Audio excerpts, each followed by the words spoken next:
नमो भगवते वासुदेवाय। श्रीमद्भागवत दशम स्कंध षट्त्रिंशोऽध्याय। शुक उवाच एवे हो शृण नरनाथ कृष्णचरित भागवत। दीने क देव दयितारी संगते घेनी गोपनारी। बलदेवंकु घेनी संगे मिलिले वृंदावन लागे। शीतल बसंतर बाए बने विजय देवराये।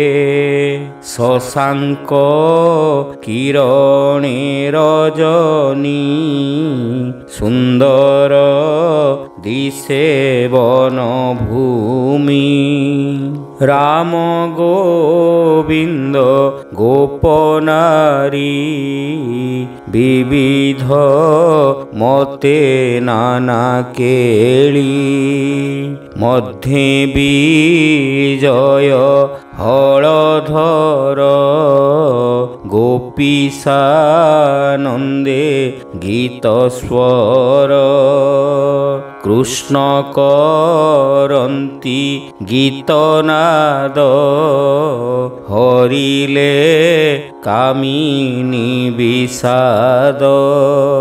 कुंद मल्लिका गंधसार शीतल बहई समीर।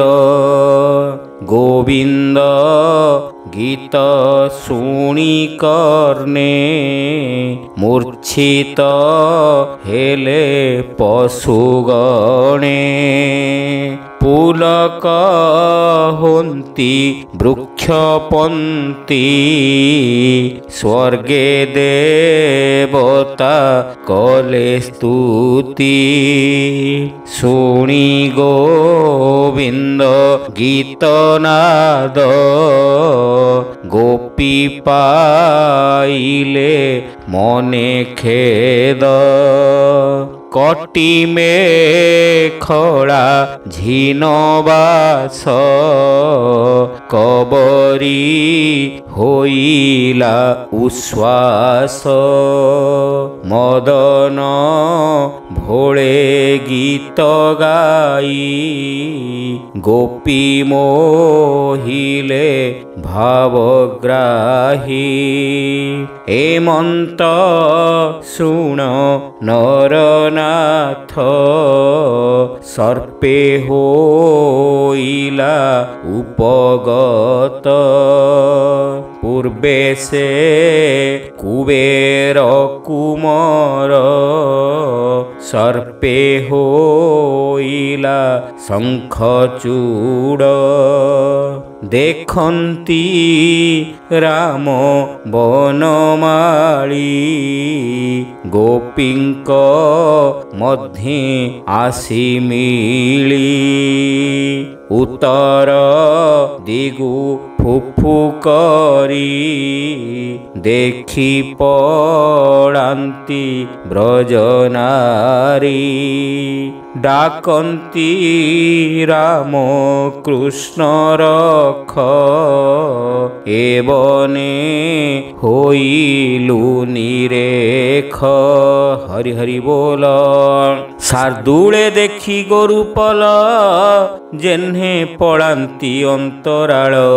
शुणी धाइले बेनी भाई नडर बोली डाक देई। करे उपाड़िबे निशाल मिलिले गोपींकर मेल যমর দূত প্রায় হই দেখি শঙ্খ চূড় পড়াই গোপকামিনী মধ্যে থিলা জীবন ভয়ে পড়াইলা তাহার শিরে মণি চাহি বেগে ধাইলে ভাবগ্রাহী পছে রহিলে হলধারী গোপকামিনীকি আবরি পছে গোড়ান্তে নারায়ণ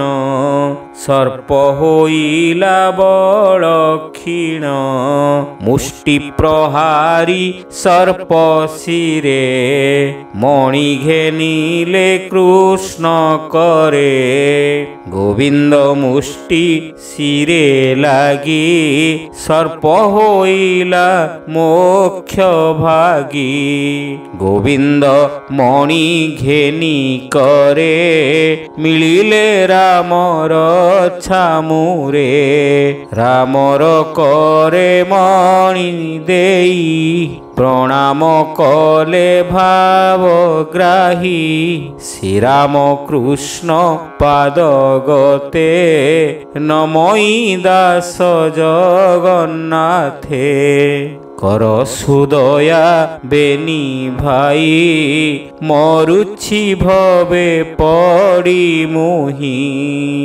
ভাবে কর সুদয়া বেনি ভাই ভাবে মরুছি ভবে পড়ি মুহি। হরি হরি बोल। इति श्रीमद्भागवते महापुराणे पारमहंस्यां संहितायां दशमस्कन्धे पूर्वार्धे शङ्खचूडवधो नाम 37 अध्याय।